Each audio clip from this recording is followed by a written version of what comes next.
When I look at all the couples I've worked with over the last 15 years, a majority of them had at least one of them living abroad, whether they moved to their partner's country or together decided to move due to their partner's career. The discussion of whose career is going to be the most important was always there. So I invited Yvonne Quahe to come and talk with us about her book, Whose Career?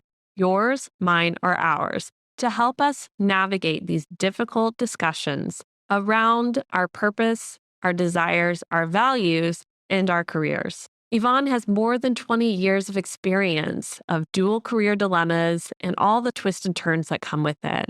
She works globally with mobile professionals, and through working with them as well as her own lived experiences, started doing research to help couples navigate this difficult dilemma of whose career.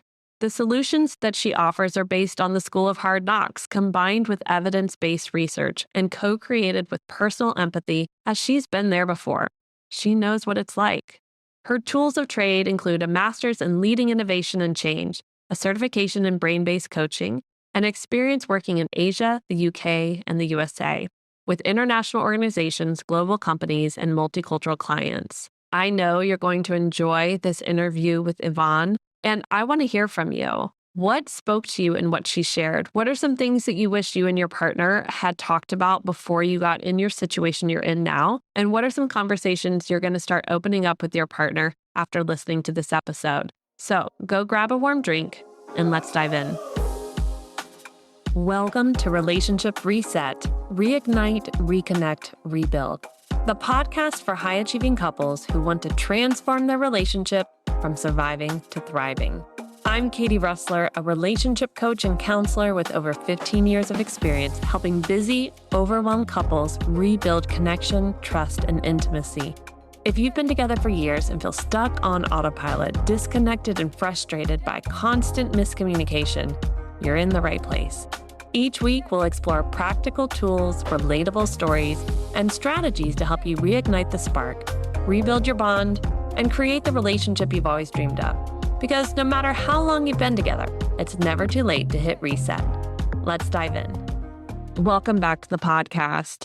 All of the couples I work with are bicultural, and many of them, if not most, one of them had to be a trailing spouse. So I brought on a woman today to talk with us about how this can impact relationships, what we can start to do to change our conversations about this topic. And I'm really honored to have Yvonne Quahe here. Her book is called Whose Career? And it's going to really challenge us to think about some of the decisions we've already made with our partners and where we are today and how we want to see the future. So Yvonne, thank you so much for being here and sharing with us your wisdom and about your book. I am so excited to dive in and ask you a ton of questions. But first, if you don't mind, introduce yourself a bit to us. My name is Yvonne. I'm actually from Singapore, although I haven't lived there for more than 30 years when I left home for university. So I haven't actually lived there but for 6 years when my husband's career took us home.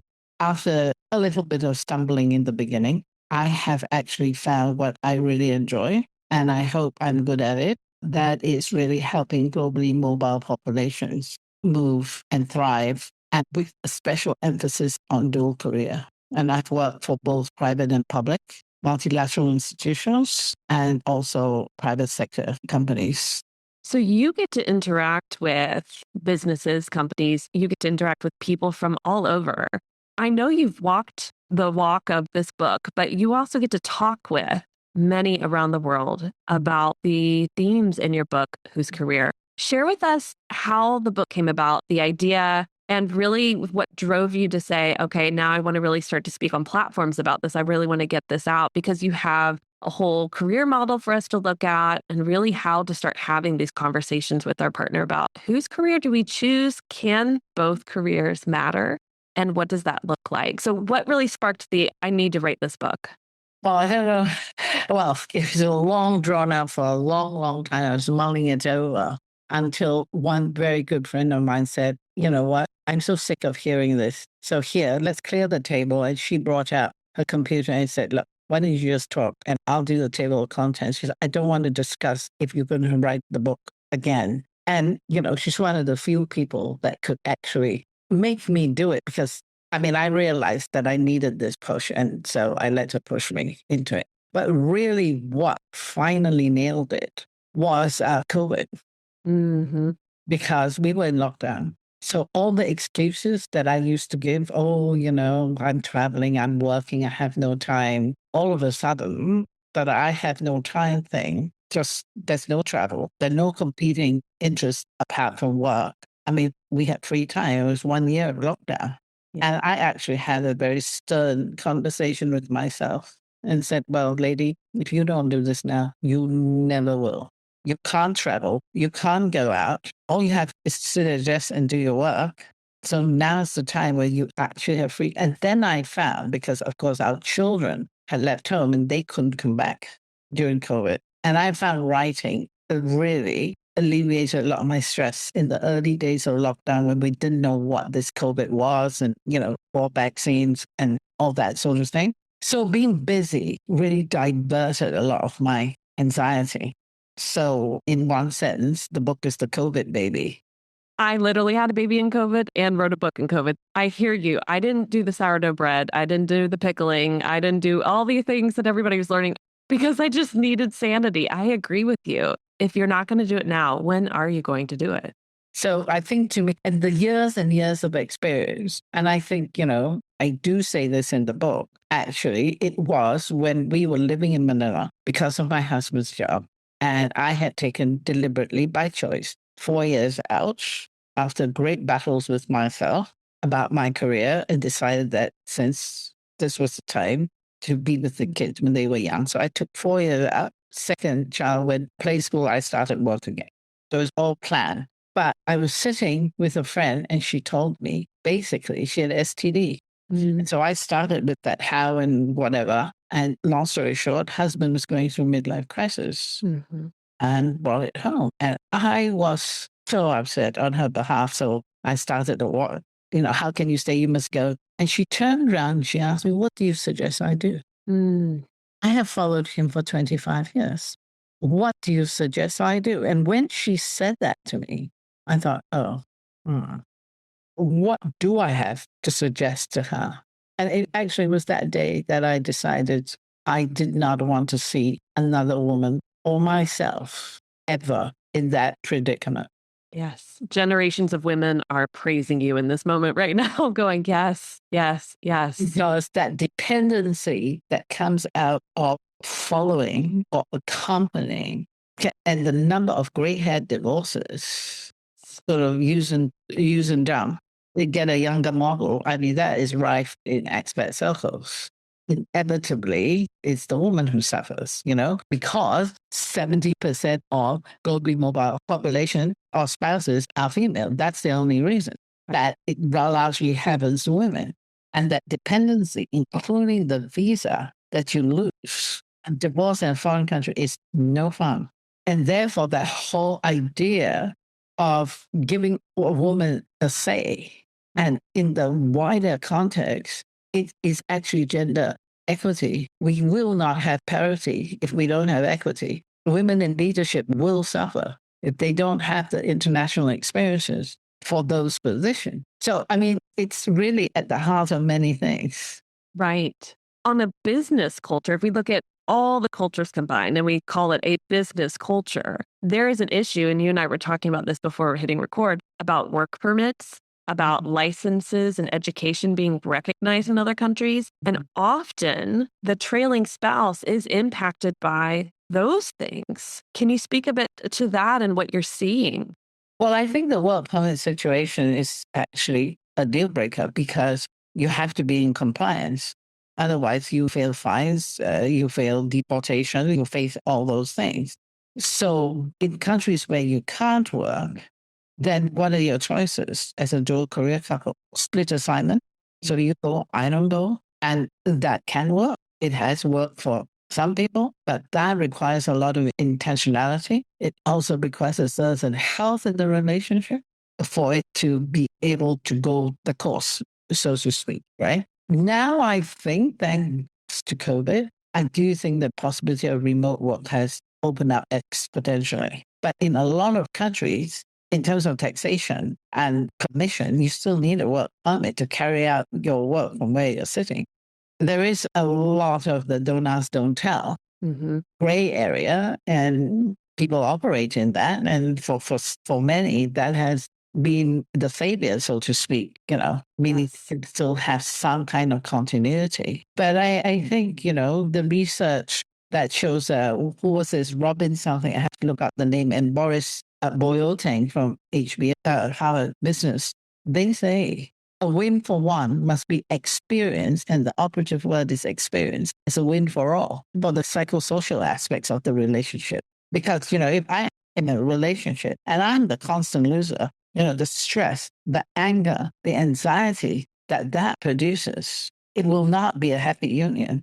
Right. So it has to be experience, they say. And I think they're absolutely right. As I've done the case studies, talk to people, if you actually see for whom is this working, it comes back to that. A win for one has to be a win for all. Yes. And what I notice is the couples I work with, they've been together 10, 15, 20 years. The resentment slowly is an undercurrent that builds and builds and builds until it becomes this wave that overpowers. And they're in my office or on a call with me going, one of them saying, I can't do this anymore. But exactly like your friend, but what do I do? And they feel trapped in a prison cell that they've created for themselves or with their partner, right? And they're like, I don't know how to get out of this. So let's talk about the different career models that you have. Just let's get more focused on the couple. What options, what can they be talking about, and how can they have these conversations? Well, I think, you see, if we go back to your couples who are 10, 15 years in, I suppose that one fundamental question is, how did you get here? Because often the decision to go is not actually carefully thought through. So it would be, we start moving, becoming globally mobile 10 years into a career. And so partner is around also 10 to 12 years in his or her career. And there's that feeling sometimes, there is that mid-career, I've done the same thing for 12 years. So partner comes back and say, hey, why don't we move? And you think, wow, that would be a break. That would be the change. Pardon my language. But then inevitably, within 6 months of the move, it's come what I call the oh shit moment.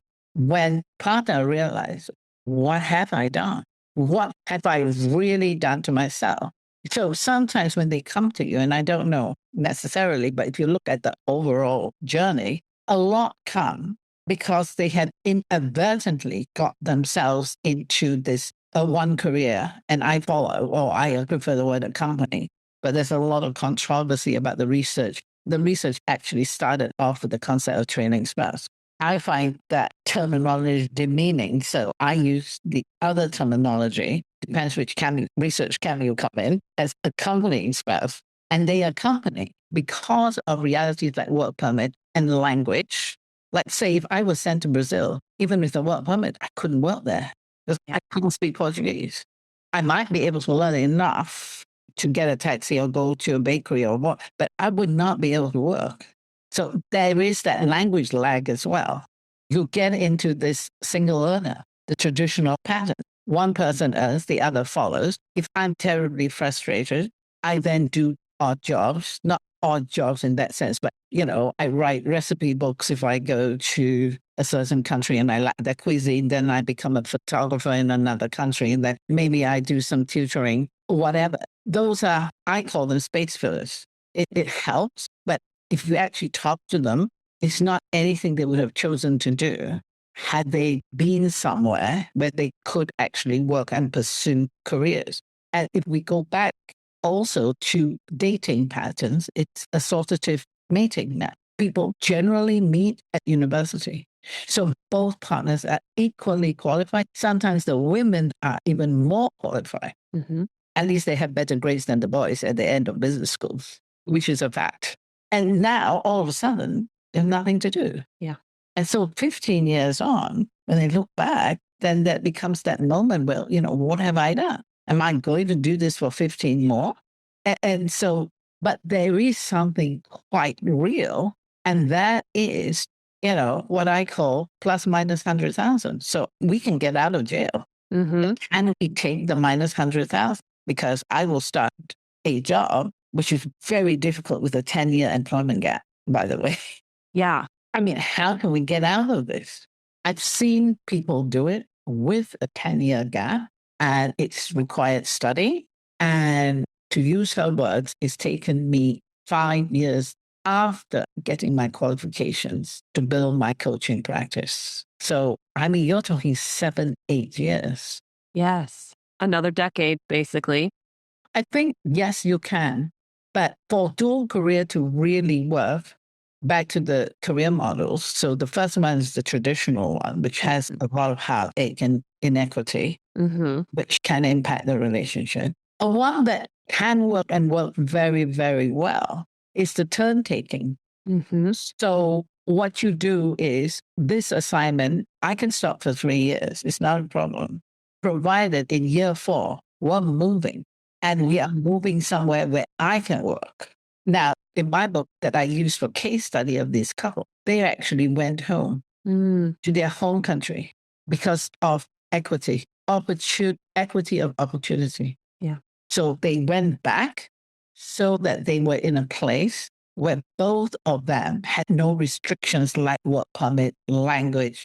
So the only restriction was basically employment opportunities and how they would fit in, which is a level playing ground. And that's how they managed their turn taking. So one would lead and the other would do, whether it's studying or finding a job in that context, and then come back home and then switch. And the other one goes, the other career pulls the decision and come back again to recalibrate. So you need to find into the turn taking model positions of recalibration. Yes. Because if you don't recalibrate, it'll be this forever. Right. Very difficult to do that. So you have to actually do that. Other one, of course, is the dual career. Both of you are dual career, and the easiest one to do, of course, if you work for a very big company, like say BMW, there's room for 2 people. Right. Depending on your skill set. And then if you move with BMW, it's very easy because it's corporate move. That is in the ideal world. Some people are fortunate and find that. And when they do, it really, really works extremely well for both of them. The other one, of course, is initially it's dual career and split assignment. Mm-hmm. So I pursue my career. Mm-hmm. And in my book, there's a case study of those who were both dual career focused for about 10 to 12 years, but they had agreed once we want to start a family, we will come together. Otherwise, and again, that's been successful. I don't know the next stage of their lives. Their children haven't left home yet, so I can't tell you what happened next. And then, of course, you have the other one where it's a woman. But again, the decision was made jointly that this was the life that they wanted. And she's the main earner. Mm-hmm. And he has carved out a role for himself, supporting her, looking after the kids. And he actually told her one day, if you're going to work, then you've got to let me make mistakes at home, in managing the house and not try to Yeah. I made a mistake with the supermarket shopping. You don't have to then go out and buy some more food. You've got to let me learn. It's either this or that. So again, it needs a healthy, and they recalibrate from time to time. Is this what we want to continue with? And as far as I know, they're still continuing, and he's having a really good time. He's doing triathlons, biking and skiing, and depending where they go, he picks up some kind of sport, and he supports her career. And they don't have an issue, and he doesn't have a chip on his shoulder.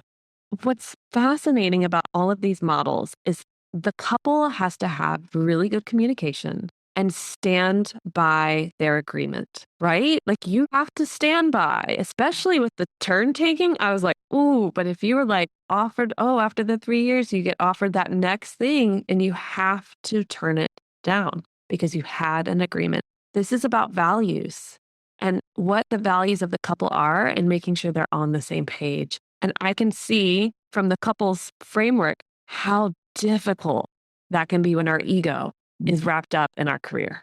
Who we are, our identity, our value is wrapped up in what we do. So in the case studies that you saw, how did they navigate ego and pride? The couple who did the turn taking, like he said, we always had check-ins, like how long? And they weren't necessarily every 3 years. It's just making sure that, hey, I had a partner and the partner's career is as important as mine. So at some point, it's going to be her turn. And she realizes at some point, it's going to be my turn. Now, they finished off in Washington, where I met them. And in this case, he could get a work permit. And because he could get a work permit, she was the initiated the move. She got her job. He's got the work permit. And so now they're in a country where they can both have careers. So I don't think they're moving because they found that place on earth that could accommodate both of them. Yes. And I think that place on earth is a very different place for different couples. Absolutely. Also, depending on what your home, culture, country is, where you feel comfortable and like you can plant roots. They, as far as I know, are still there. He has a good career now, and she continued, and she too. That's it, because there is equity now in the system for both of them. Then it's okay to say. I don't think one rigidly needs to keep to like, okay, every 3 years we move. But I think the one who happens to be leading at the time, but the one whose turn it is, has to be mindful that there's going to have to be a switch. Maybe not this year. Let me finish the project. But it's got to be in year 5. We're not staying for 15 when it's my turn. That's called holding the show. That's a different dynamic. So I think a lot just depends on, how they can, whether you can talk. And in the care code, I talk about, agree on your non-negotiables. Mm-hmm. And I think you cannot have a list of non-negotiables. I think your non-negotiable should be max 3. You cannot live a life and have a discussion when you have 10 non-negotiables. That is a one-sided conversation. you can't. Yes. It's quite controlling. Yes. You can't do that. So I think there has to be genuine desire, or should I say motivation, for both. And also from the other side, the one who's been enjoying the career success and, the easier end of the move and everything, to really appreciate what the spouse feels and what it's like to actually be on the other side, as it were, and be willing to say, okay, this is as important to you as to me. I think you have maybe two groups you can say. Some partners who genuinely don't care. It's like, I'm on a high, I'm making progress. Mm-hmm. Be grateful you have an easy life. I'm providing for you. So what's the fuss about that type? Yeah. And then there is 3 groups. Then there is one group that actually knows what to do and listens. And hard though it is, they do it. Mm-hmm. And then there is the other group, and research has talked about them, who particularly male, who culturally have all grown up to be bred or taught to be breadwinners. Now they know that what they want to do is to be bread sharers, but they don't know how. So there isn't a vacuum in that, okay, I know that this didn't work. Looking at my parents, looking at the previous generation or whatever, that won't work for us. But they're actually lost as to, so then how, if this is what I want to be, how do I do it? And there's no map. There's no role model. They have to, chart the course, but that's difficult to do when what you know is one path. Exactly. Yeah. And so, but I do think there's a very sincere bunch out there. Yeah. Who really want to sort of learn how to do it and to do it well, because they appreciate that the people they're partnered with have aspirations and dreams as well. So it's whose career, yours, mine, or ours. And I think it's being able to move from I to we. And I think the sooner you can make that transition, that mindset change. Yes. What kind of life do we want? And based on this life, what should our priorities be? And presumably both of your career are ambitious. In the priority would come the work. And you work from there. I mean, I have had spouses after my workshops having conversations with their spouses and saying, I'm not going to this country, I'm not going to this country, but I will consider this and this and this. Mm-hmm. This is the way we can manage it. And now I have known the same spouse who actually said this to her husband. He was offered one of the locations. She said no. And he said, no, my wife will not. Wow. So, if you have that conversation and you have a partner who is willing, and you plan ahead, meaning, okay, if you have to go to location X because Right. or whatever. Now you can start studying, so save his language. He or she can start talking to the company about, what if. Yep. I'm willing to go back, and I'm sure this is how this virtual assignment business came about Right. Right. as a retention tool. I don't want to lose you. So Let's speak a little bit about that.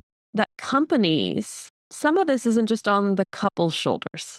That this is yes, I think it's very, very hard if you want to work to have an employer that is not willing to listen and is not willing to, or at least trying to appreciate that you are a whole person and you're not just coming to do whatever your role is in that they're on. And if the company is truly invested in assignment success, then I think they should listen. But of course, it's very difficult journey to go on because there are more locations that don't allow you to work than do allow you to work. right. And if the business need is not in most of the countries where you can work are all chunked in Western Europe. So if your business doesn't take you to Western Europe, Right. you have problems. Right. Absolutely. I mean, like even within the US, there are certain visa categories that do not allow spouses to work in certain visa categories that allow. So yes, it is a land of opportunity without doubt.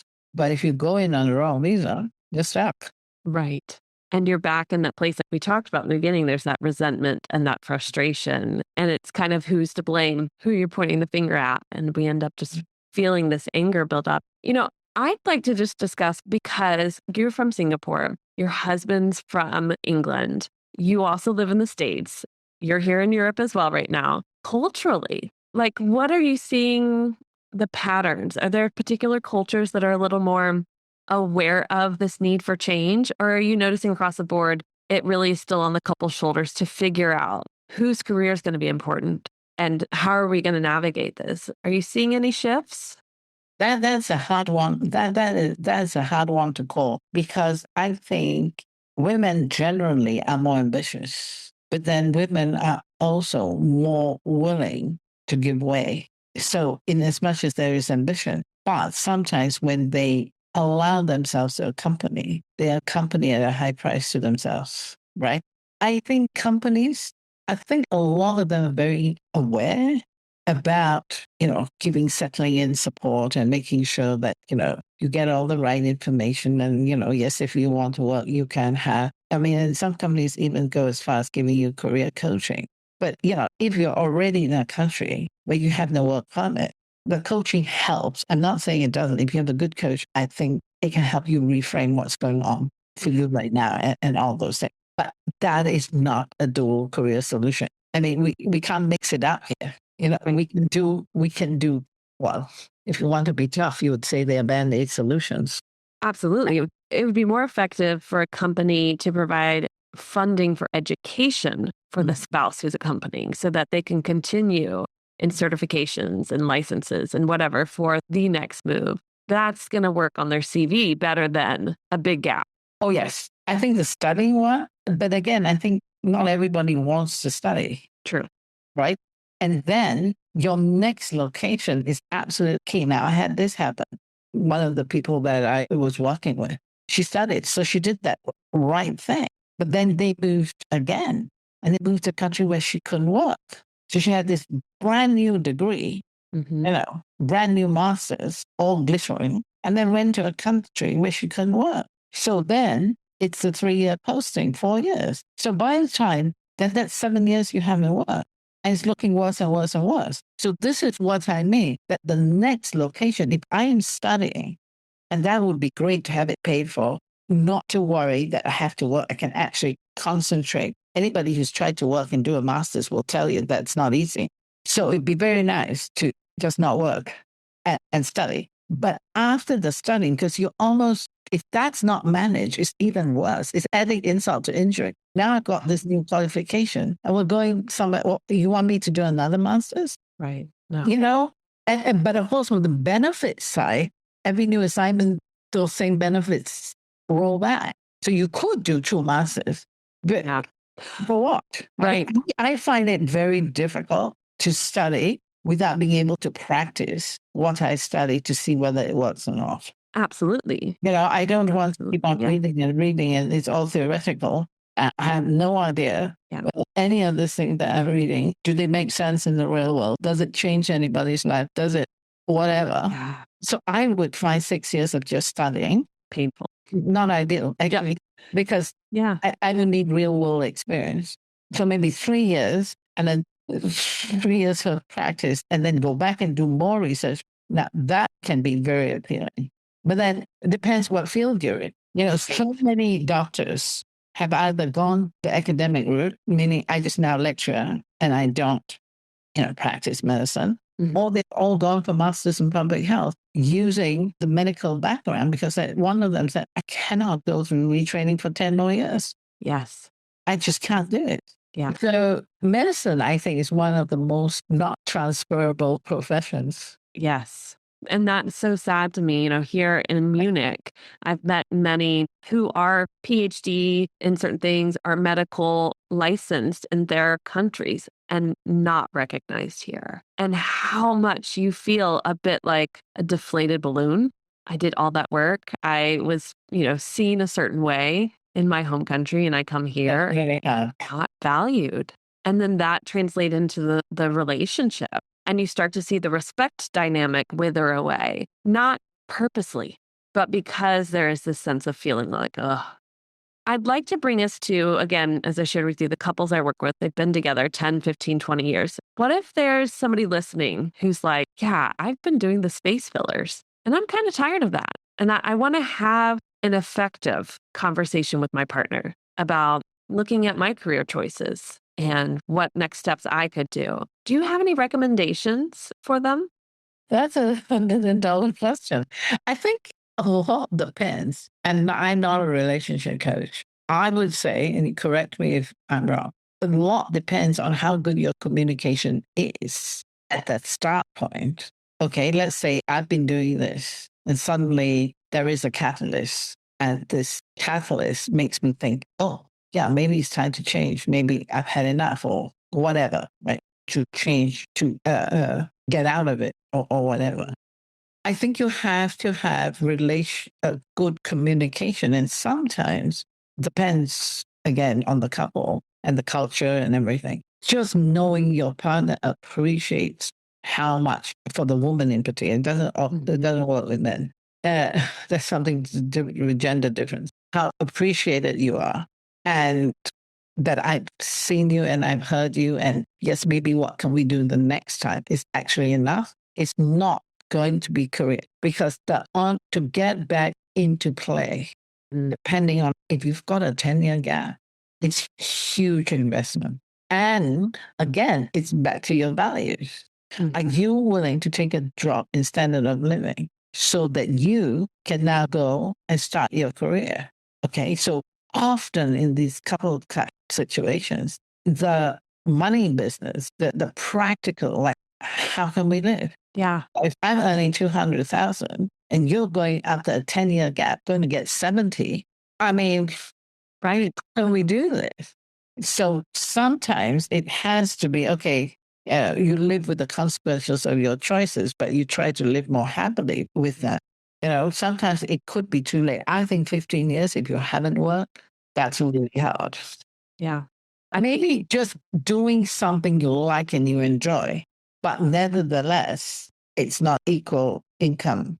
But the principal has to make sure that once I get back on stage, as it were, we don't make decisions to keep pulling me off the stage again. Yes. You've got to let me then, it could be just a little act, but you have to let me get on with my act, Yes. right? And not thought in 3 years time, oh, sorry. Right. Oh, I have a new opportunity and we're moving and you don't have a visa there. Good luck.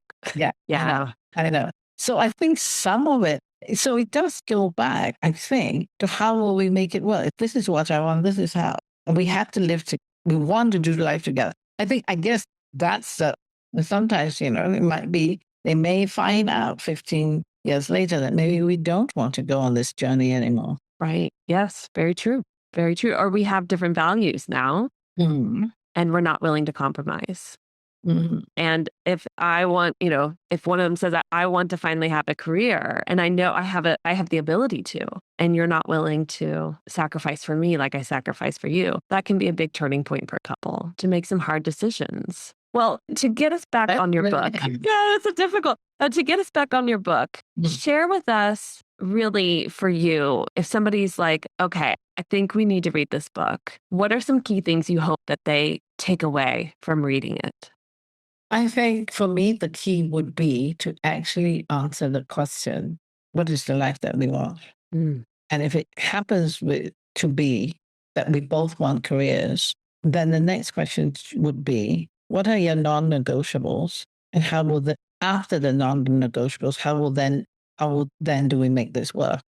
And I think it has to be a conversation that happens regularly. Yeah. There have to be check-ins. And during the check-ins, you refocus, you assess, you refocus. Maybe you explore different things. But I think it has to be, I don't mean, like every day have this sort of, big conversation about this. But I do think that you need to revisit, how are you doing? Are we on track to, the life that we want? But I think a lot of people don't actually articulate. They may have it in their heads somewhere, or deep down in their guts, it might be there. And it's only as lived experience comes up, they recognize it and go, oh yeah, this is what I've always wanted. Oh no, how did this come? It's not an intentional articulation of a vision. This is what's really important to me. And, this is what we would like. But I think you can only have, as a couple, 3 non-negotiables between you. Otherwise, you'll never be able to move on. Yeah. I mean, there will be no plan. Right. I mean, you'll be spent all the time negotiating. That's what I mean. So once that's happened, then you need to revisit. And I think there's seasons in life. There's the assignment cycles. Sometimes there are sadly catastrophic events, either in the world or, I think COVID was one of them that made many, many people recalibrate. So, those sometimes it's external and sometimes it's internal. Yeah. So I think that also to know that there are different models for different times in life.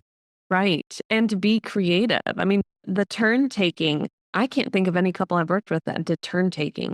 I have heard of couples planning, okay, when I retire, they're usually military couples, right? When I retire, then you can start your career. And I just always thought, wow, that's a good, 20 years. Geez, wow. But that was the agreement that was made. Exactly, right? But when you get married 18, 19, 20 years old, as many in the military do, there is this, yeah, sure. Okay, that sounds good because we'll be in our 40s. But again, that's 20 years of maybe doing space fillers, maybe some education, but not really building that career because you're moving every 2 to 3 years. I think it's hard. And I always think in the end, women are the ones that get the shorter straw time and time again. No, I agree with you. That's what I see in my practice over and over. Definitely. I always end the podcast with homework, but you've given it to us. So I'm going to recap it so that people can really reflect on this. And that is sitting down with your partner and saying, what is the life that we want? And when you've been together for a while, then saying, are we making that happen? Is how we're living and how we're doing this whole career splitting or choices we're making following that. And then second, are we on track for the life that we want? Like, are we exactly what I said? Like, are we moving in that direction? And if not, what are our non-negotiables, right? Like you said, 3 non-negotiables to say. Between them. Between the two, right? Exactly. So it's like 1.5 and 1.5. Good luck. Fight over who gets the second one. But hopefully you have a commonality. But it's saying, okay, we want to create this. These are my goals. These are your goals. This is our goals. I always call them we goals. Now, what do we do about that? And it will take difficult conversations. And I think your book is a great way to have a vocabulary for the discussion that couples need to have. I tell you what, several of my readers have shared with me. So this is what they say. It's always the woman who's the protagonist. Interesting. And what one of them shared is that she read my book aloud Ooh. in small sections. And then, of course, you can say, and if your partner is mildly listening, it will strike a chord. Yeah. And so that opens up the conversation. Or, as one said, I read it and then I say, well, where do you think we are? How are we in this? Where do you think, Yeah. or do you think we can do this better? Yeah. Or, it depends whether the protagonist can ask the right questions in the right way. And of course, you really have to not be accusative. You did this, what the government calls the four horsemen. That does not work. It genuinely has to be, I feel angry with you. Yeah. Not you make me angry. Yeah. Absolutely. I just need you to know this. And Yeah. how can you help? But I think that I can have a conversation like that, but with my husband. But I just don't know, like in your attachment, if you have somebody who has, say, avoidant Right. attachment style, who actually has his or her own issues, then what happens to a question? And I'm asking you now, how can you help? Yeah. What can we do? That's the biggest challenge because with avoidant, it's deflect, deflect. This is your problems. This is your issues. And I think one of the best ways to just calmly, not with, hey, hey, hey, come here, come here, come here, but to, like you said, I'm going to read the book out loud and go, what do you think of that? Where they're a little bit caught off guard and not feeling like, let's talk about feelings and emotions. But like, what do you think about that is much more of speaking the language of an avoidant attachment than, how do you feel? What are your even beliefs kind of feels like, oh, it's just like, what do you think about what she wrote? Oh, well, I don't think, or I agree. Oh, actually, that's an interesting point. How would that play out if you and I did that? Like, right? Like, that's just kidding questions. And then the avoidant feels like they're just talking in someone else. hypothetical. Exactly. I think that's the best way to do that. Right. And then you'd be like, haha, you've agreed to it. Right? No, don't do that. Then you've shut them down. Then that's manipulation. Yeah. But with your couples, I mean, I'm just curious, when you talk to them is career usually a main issue, or they have other issues really, and career is not as important as I imagine it to be? Great question. So the career is the underlying current. What it is I'm not the maid. I have a master's. I used to be able to make this amount of money in my home country. Just because we moved here, I can't. It's the fighting tactics. It's the things that are brought up because there's a sense of identity loss. And they blame the spouse in some ways. And also the spouse starts to lose that respect again because there's a kind of that dual thing of they lose respect for themselves and then their partner starts to feel that and do the same thing. So that cycle occurs. So you'll hear it in the arguments more than anything. And that's why I say it's like it's like kind of always below the surface of a sense of regret and what ifs. What would it have looked like? I wouldn't have struggled this much. I wouldn't have had to build my own business. I wouldn't have had to, take a job at a company I don't even like or enjoy. It's stuff like that. And it's exactly what you said earlier. You mentioned kind of like we have to face the consequences of the decisions and agreements we made, even in ages and times in our lives where we didn't realize what was coming. We kind of just followed suit the way we're supposed to, we're in agreement. So I think career is important, but really it's more about the respect and value we feel within a career that we crave. And any woman who has stepped away, even those here in Europe who get great maternity leave, you step away for a period of time, you give birth, you have a year with your child. Sounds so wonderful. You feel an identity shift. You feel a sense of, I don't really have the same value. I don't feel accomplished. I don't like all that. And so I wouldn't say it's just because of having to move for spouse. I think it's, I grew up in a time where it was, you can be anything you want to be, but you also need to learn how to cook and clean and take care of your brother or sister because you're also at home by yourself while both parents are working, right? And so it was like this, I got to do it all. And I always tell my clients, we as women got really good at filling our calendars. We don't know how to sit with open space. And we also don't know how to stop saying yes. because we think we can. Well, yes, I can. Yes, I can do that. Yes, I can do that. And so there's just this ongoing challenge of what we want versus what actually we can like live with and feel successful in life with. And that's a difficult balance. And often we blame our spouses for that battle. And what is the spouse's response when they hear all this? There's different responses, and I will say it depends on the culture they come from or the family background, what was normal for them. Often it's, I want you to be happy. What would make you happy? And then the partner feels guilty for all the focus being on her. And it's like, well, no, I mean, it's fine. We're here now anyways. And it's like, well, no, he just said he wants you to be happy and he's open. Like, but what do you want to do next? And then it's scary. The what next is scary. Moving is scary. Applying for jobs and getting rejected is scary, right? Like it's just so much easier to be, I don't want to use the word victim because I think that's overused, but in the space of less than to be the one who stands up and says, I'm willing to get knocked over a few times because of what I want. And actually, if you're talking to women who are 10 to 20 years in, I hate to say this, but ageism is alive and well. Absolutely. And the older you are, the more difficult it is to actually, if you have been in this, not working or picking up, jobs from location to location just to fill time and space and stuff. And to start to pursue a career to be taken seriously, you need a lot of self-confidence for that. Definitely. Self-confidence and support and whatever. Because that job interview, you're going to get asked a lot of questions and you need to be able to stand firmly in your answers because there'll be questions that men don't get asked. Yeah. And also, as you get older, there is that, what makes you up to date kind of thing. Then you're starting to move into ageism. Right. You're not up to date and you're not current and you don't know this and you don't know that. And then having to, hold your ground to actually say, well, actually, I do know. Right. You become irrelevant again to people when you're like, no, I felt this way for the last 10, 15 years. No, like I am relevant now.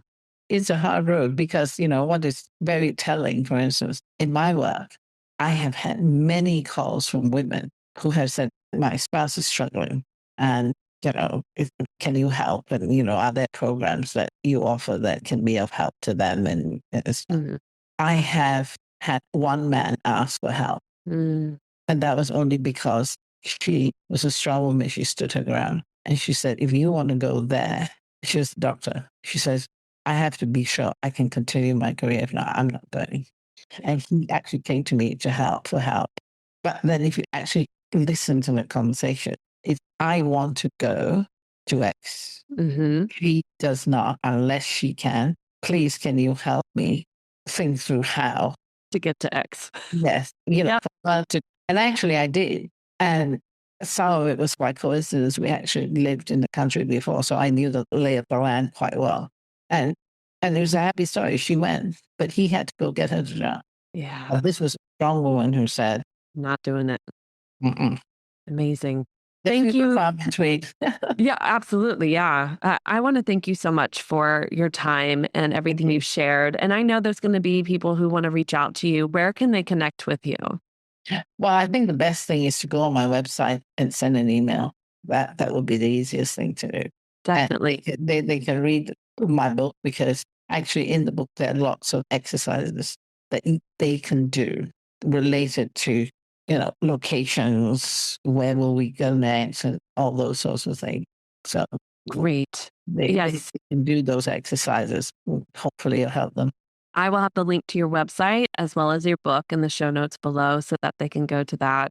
And I hope people re-listen to this multiple times because I think there are some nuggets of wisdom about how we can start to think differently, which often has to happen before we act differently, that are going to help a lot of people. So thank you again for your time. Well, thank you for having me. Thanks a lot. And listeners, we'll see you next week. Good night. Thanks for tuning in to Relationship Reset. If you found this episode helpful, share it with a friend who might need it too. Don't forget to rate and review the podcast. It helps more couples discover these tools to rebuild their connection too. And be sure to hit subscribe so you don't miss next week's episode. It's gonna be a good one. Your relationship is worth the work, and the rewards, totally worth the effort. See you next week.